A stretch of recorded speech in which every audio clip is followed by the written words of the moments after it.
प्रोनेसिस investor academy के इस brand new video में आप सभी का बहुत बहुत स्वागत है। इंडियन स्टॉक मार्केट का परफॉर्मेंस आज भी बहुत अच्छा है। इनफैक्ट सिर्फ इंडियन मार्केट्स नहीं, बाहर भी अगर आप देखेंगे ना, ग्लोबल मार्केट्स, तो ज़्यादातर मार्केट्स का परफॉर्मेंस आपको बहुत ज़्यादा अच्छा लगेगा। और फाइनली जो हमारा टैगलाइन है, पढ़े रहो, उसका बेनिफिट्स आप लोगों को दिख रहा होगा ना। यही मोस्ट इंपॉर्टेंट टैगलाइन है, इसको हमेशा ध्यान में रखें। मोस्टली आपका इन्वेस्टमेंट जर्नी बहुत अच्छा बीतेगा। तो इस वीडियो में जानेंगे कि पूरे वर्ल्ड में चल क्या रहा है, खासकर इंडिया में क्या चल रहा है, स्टॉक मार्केट्स का परफॉर्मेंस इम्प्रूव क्यों हो रहा है और आने वाले समय में क्या और ज़्यादा इम्प्रूवमेंट देखने को मिल सकता है। तो इंडियन मार्केट से स्टार्ट कर लेते हैं कि इंडियन मार्केट में आज हुआ क्या है। तो यहाँ आप देखिए, large cap, mid cap, small cap, micro cap performance बहुत अच्छा रहा है आज। क्यों अच्छा रहा है, ऑफ कोर्स आगे हम डिस्कस करेंगे। उसके बाद सेक्टर और थीम भी देखिए ना, बहुत बहुत अच्छा performance. Consumer durables, defence, pharma, auto, bank, IT थोड़ा फ्लैट रहा है, लेकिन बाकी अगर परफॉर्मेंस देखें तो बहुत ज़्यादा अच्छा परफॉर्मेंस। और वर्ल्ड मार्केट भी देखें तो यूएस देखिए बहुत अच्छा परफॉर्मेंस, यूरोप भी मोस्टली परफॉर्मेंस अच्छा रहा है। एशियन मार्केट्स का तो बहुत ज़्यादा अच्छा परफॉर्मेंस रहा है, खासकर जापान का। आगे मैं डिस्कस करूंगा कि जापान में इतना ज़्यादा रिटर्न क्यों दिख रहा है। और गोल्ड सिल्वर फिर से वापस आया है, फिर से बहुत अच्छा परफॉर्मेंस।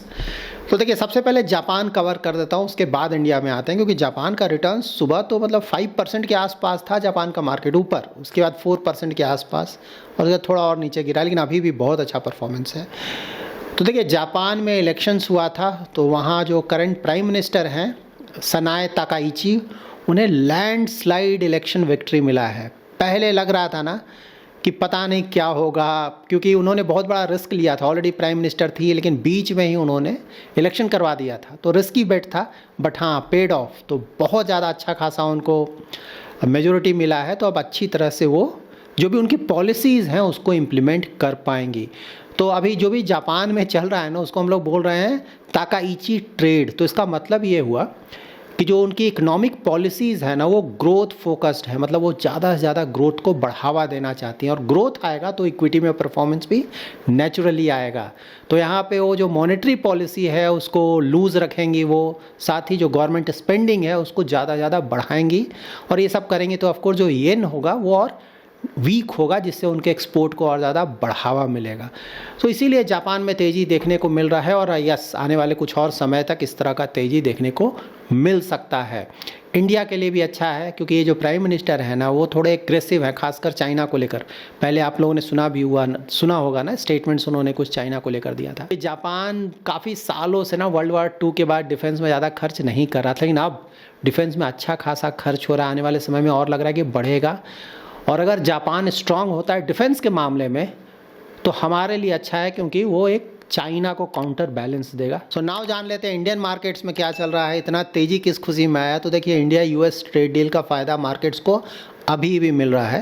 क्योंकि लास्ट वीक तो सिर्फ अनाउंसमेंट हुआ था ना कि होगा, लेकिन होगा और होना दोनों में डिफरेंस होता है। तो यहाँ पे हो चुका है ये कि जो 25% एडिशनल टैरिफ लगा था इंडिया पे ना, क्योंकि हम रसिया से तेल खरीद रहे थे, उस 25% को हटा दिया गया है।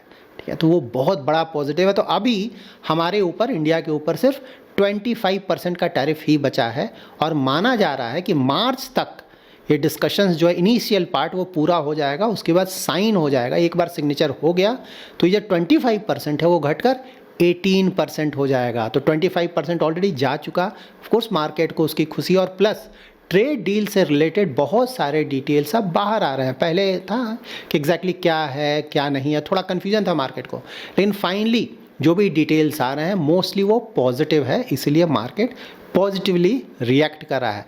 तो देखिए, यहाँ पे तो पॉजिटिव भरा पड़ा है। ट्रेड डील के मामले में तो बहुत ज़्यादा ट्रेड डील कर चुके हैं, और भी आने वाले समय में और भी ज़्यादा हो सकता है हमारा ट्रेड डील्स ना दूसरे कंट्रीज़ के साथ। तो इन सभी का मल्टीप्लायर इफेक्ट पड़ेगा इकोनॉमी में। क्रेडिट ग्रोथ 14-15 मेरा खुद का ये है, मतलब अलग अलग लोगों का अलग अलग मानना है। बैंक क्रेडिट ग्रोथ 14-15% ऑफकोर्स हम मान कर चल सकते हैं। अर्निंग ग्रोथ ऑफकोर्स 14-15% मान कर चल सकते हैं निफ्टी 50 का। नॉमिनल जीडीपी मैंने लास्ट वीक आप लोग को बताया था 10% के आसपास, लेकिन अब मुझसे पूछा जाए तो मैं बोलूँगा कि अब 11-12% भी हम सोच सकते हैं, क्योंकि इन्फ्लेशन तो 4% के आसपास हो ही जाएगा, ठीक है। इनफैक्ट 4% से शायद थोड़ा बहुत ऊपर ही चला जाए। और जीडीपी भी है ऑफ कोर्स, पहले 7% के आसपास था ना, लेकिन अब तो यूएस के साथ भी ट्रेड डील हो गया, और प्लस मल्टीप्लायर इफेक्ट, तो 7.5% टू 8% मैंने पहले बताया था, और मूविंग टुवर्ड्स 8%, ठीक है। तो अगर इन दोनों को ऐड कर देंगे, नॉमिनल जीडीपी क्या होता है, रियल जीडीपी प्लस रफली इन्फ्लेशन, तो इसको ही बोलते हैं नॉमिनल जीडीपी। तो 11-12% के आसपास का नॉमिनल जीडीपी, क्योंकि 8% आ गया था ना, क्योंकि इन्फ्लेशन बहुत कम हो गया, तो ये बहुत बहुत बड़ा पॉजिटिव है। और प्लस हमारे यहाँ थोड़ा सा शॉर्ट कमिंग्स था ना, हमारा जो सीपीआई का डेटा था या फिर जीडीपी का डेटा था, आईआईपी का डेटा था, तो हम जो बेस ईयर था बहुत पुराना यूज़ कर रहे थे, वो भी चेंज होने जा रहा है, ठीक है। आईएमएफ ने यही रेस किया था इशू ना, कि भाई तुम्हारा इंडिया का जो बेस ईयर है बहुत पुराना है, इस कारण डेटा सही से नहीं आ रहा है, तो हम चेंज कर रहे हैं। तो वो भी जो प्रॉब्लम था वो रिजॉल्व होने जा रहा है, तो हमारा डेटा का जो क्वालिटी होगा ना वो और भी ज़्यादा इम्प्रूव होने जा रहा है। लाइक सीपीआई का जो डेटा है ना, 2012 का बेस ईयर हम यूज़ कर रहे थे, अब 2024 का बेस ईयर यूज़ करने जा रहे हैं, तो यहाँ पे बहुत सारे चेंजेस होंगे। पहले जो बास्केट साइज होता था ना सीपीआई का, उसमें 299 आइटम्स होता था, अब ये बढ़कर 358 आइटम्स हो जाएगा। फूड और बेवरेजेस का जो वेट होता था ना, अबाउट 45.6% हुआ करता था, इतना ज़्यादा असर पड़ता था, लेकिन अब उसे घटाकर 36.8% के आसपास किया जा रहा है। तो फूड बहुत कम रहा है वेटेज, तो इसके कारण ना, क्योंकि फूड जो प्राइसेस होते हैं बहुत ज़्यादा वोलाटाइल होते हैं, तो अब थोड़ा सा स्टेबिलिटी ज़्यादा रहेगा सीपीआई में, ठीक है। उसी तरह से हाउसिंग वेट पहले सिर्फ 10.1% था, उसको बढ़ाकर 17.7% किया जा रहा है, जो बहुत बड़ा चेंज है। और देखिए पहले जो था ना पुराना, उसमें डिजिटल इकोनॉमी या फिर जैसे ई कॉमर्स हो गया, एयर फेयर हो गया, ये सब सही से रिप्रेजेंट नहीं होता, सभी कुछ ऐड किया जा रहा है, तो बहुत सारे चेंजेस हो रहे हैं। सीपीआई का ये जो न्यू सीरीज़ है 12 फरवरी से आ जाएगा। उसी तरह से जीडीपी का जो न्यू सीरीज़ है, पहले बेस ईयर बहुत पहले का था ना, उसे भी चेंज किया जा रहा है 2020 टू 23। तो यहाँ पे जो डेटा कैप्चर होगा ना बहुत ज़्यादा चेंज होगा उसमें, और अच्छे क्वालिटी का आएगा ना, इसमें डिजिटल इकोनॉमी, इनफॉर्मल इकोनॉमी सभी कुछ ऐड ऑन आएगा। तो ये भी फरवरी 27 से मिलने लगेगा। और जो आईआईपी का डेटा है उसमें भी जो बेस ईयर है उसे चेंज करके 2022-23 किया जा रहा है, और इसका डिटेल्स भी हमें मई 28 से मिलने लगेगा। तो ये बहुत बड़ा चेंज है। क्वालिटी ऑफ डेटा में हमेशा थोड़ा कंसर्न होता था ना, कि वो पुराना बेस ईयर यूज़ होता था, तो सब कुछ चेंज होने जा रहा है। तो एक तो हुआ यूएस इंडिया ट्रेड डील, उसके कारण बहुत ज़्यादा पॉजिटिविटी है। उसके बाद बैंकिंग सेक्टर, देखिए एसबीआई का रिजल्ट आया है ना, तो उम्मीद से बहुत ज़्यादा अच्छा है, इसीलिए आज उसका रिटर्न्स देखेंगे ना तो बहुत ज़्यादा आया है। तो वहाँ पे देखिए banking sector as a whole देखें ना, तो क्रेडिट ग्रोथ बहुत अच्छा आ रहा है, आने वाले समय में और ज़्यादा इम्प्रूव करेगा। और जो एनपीएज है ना, वो बहुत तेज़ी से कम हुए, ऑलमोस्ट ऑल टाइम लो पे चल रहा है। तो जब भी आपका बैंकिंग सिस्टम स्ट्रांग रहेगा ना, तो आप मान कर चलें कि इकोनॉमी को उससे बहुत ज़्यादा फ़ायदा मिलता है, क्योंकि बैंकिंग सिस्टम या फाइनेंशियल सेक्टर को किसी भी इकोनॉमी का इंजन ऑफ ग्रोथ माना जाता है।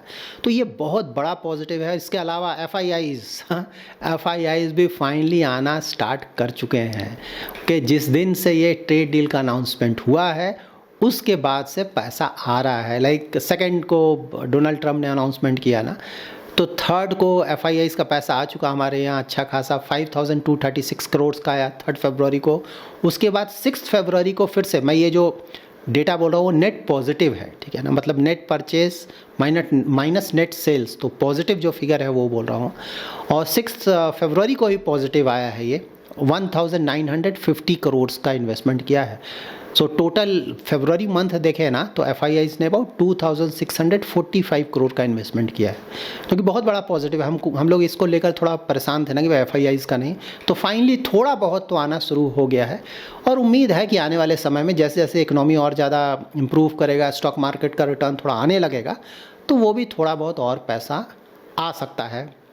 थर्ड, रुपी स्ट्रेंथन हो रहा है। हम लोग यही बोलते थे ना भाई, जब तक ये ट्रेड डील नहीं हो जाता है तब तक रुपये में प्रॉब्लम बना रहेगा, क्योंकि एक तो ट्रेड डील नहीं हो रहा है, FIIs भाग रहे हैं, तो अब ट्रेड डील भी हो चुका है और FIIs भी थोड़ा बहुत वापस आ रहे हैं, तो इसीलिए रुपये का भी स्ट्रेंथ देखे पहले के मुकाबले तो स्ट्रेंथ मिला है, तो ये भी बहुत बड़ा पॉजिटिव है। तो ये सब पॉजिटिव है जिसके कारण इंडियन स्टॉक मार्केट में पॉजिटिविटी दिख रहा है और आने वाले समय में और भी ज़्यादा पॉजिटिविटी दिख सकता है। देखिए, जब भी मैं ये सब बोलता हूँ ना, तो उसका ये मतलब नहीं कि डेली मार्केट ऊपर जाएगा, ये सब बेसिक चीज़ें ध्यान में रखें, ठीक है। ये सब बोला जाता है भाई कुछ महीनों में या फिर मीडियम टू लॉन्ग टर्म में पॉजिटिविटी दिख रहा है, ठीक। ऐसा नहीं कि भाई आज ऊपर गया कल गिर गया तो परेशान, अरे आपने बोला था कि सब पॉजिटिव, कल गिर कैसे गया। स्टॉक मार्केट ऐसा ही काम करता है, अब डेली ऊपर जाएगा तो आदमी सभी कुछ बेच कर स्टॉक मार्केट में भी पैसा लगा देगा ना, ठीक है। तो ये वोलाटाइल होगा, ठीक है, लेकिन हाँ, ट्रेजेक्ट्री जो है वो मोस्टली अपवर्ड होना चाहिए, ठीक है। अभी प्रॉब्लम्स क्या क्या हो सकते हैं वो भी जानना जरूरी है। तो देखिए, एक तो US टेक, जो कि बार बार मैं बोलता हूँ, टेक एंड AI, ठीक है, वहाँ पे कैपेक्स बहुत ज़्यादा हो रहा है। 2026 में माना जा रहा है कि अबाउट $600 बिलियन के आसपास का खर्च होगा कैपेक्स में। तो इतना ज़्यादा जब कैपेक्स हो रहा है, इसका मतलब क्या है कि ये जो बड़ी बड़ी कंपनीज़ हैं, अमेज़ॉन हो गया, अल्फ़ाबेट हो गया, मेटा हो गया, माइक्रोसॉफ्ट, इनके पास कैश फ्लोज तो बहुत ज़्यादा है क्योंकि बिजनेस इनका बहुत अच्छा चल रहा है। लेकिन प्रॉब्लम ये है कि जो भी कैश फ्लोज आ रहा है, पूरा कैश फ्लोज ज़्यादातर वो चला जा रहा है यहाँ पे, तो उनका कैश फ्लोज कम हो जा रहा है इसके कारण। और प्लस ये जो खर्च कर रहे हैं उस पर सही रिटर्न ऑन इन्वेस्टमेंट अगर जनरेट नहीं कर पाए फ्यूचर में तो प्रॉब्लम होगा। कर लिया तब तो बहुत अच्छी बात है, लेकिन नहीं कर पाए तो प्रॉब्लम होगा। तो इसके कारण मार्केट्स में, US मार्केट्स में या फिर जहाँ जहाँ भी AI ज़्यादा चल रहा है वहाँ प्रॉब्लम दिख सकता है, ठीक है। और शॉर्ट टर्म में इंडिया में भी उसके कारण शॉर्ट टर्म में प्रॉब्लम दिख सकता है, ठीक है। लेकिन हाँ, इंडिया का सिर्फ शॉर्ट टर्म होगा, रिकवर करके बहुत तेज़ी से ऊपर चला जाएगा। अगर ये प्रॉब्लम आया तब, एग्जैक्टली कब आएगा किसी को नहीं पता। इस साल ऑलरेडी आपको कभी कभी दिख रहा है ना, मार्केट तेज़ी से गिर रहा है US मार्केट्स, फिर रिकवर कर जाता है।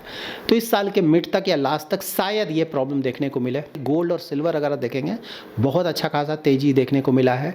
अगेन मैं बोल रहा हूँ, गोल्ड तो बहुत अच्छा है डाइवर्सिफिकेशन के लिए, थोड़ा सा रखा जा सकता है, मे बी 10% के आसपास पोर्टफोलियो का डाइवर्सिफिकेशन के लिए, लॉन्ग टर्म के लिए। सिल्वर बहुत ज़्यादा रिस्की है, अगर आप अननेसेसरी रिस्क लेना चाहते हैं तभी सिल्वर को कंसिडर करें। इंडस्ट्रियल यूज़ ठीक है, लेकिन हर एक चीज़ का एक प्राइस होता है, फेयर वैल्यू होता है।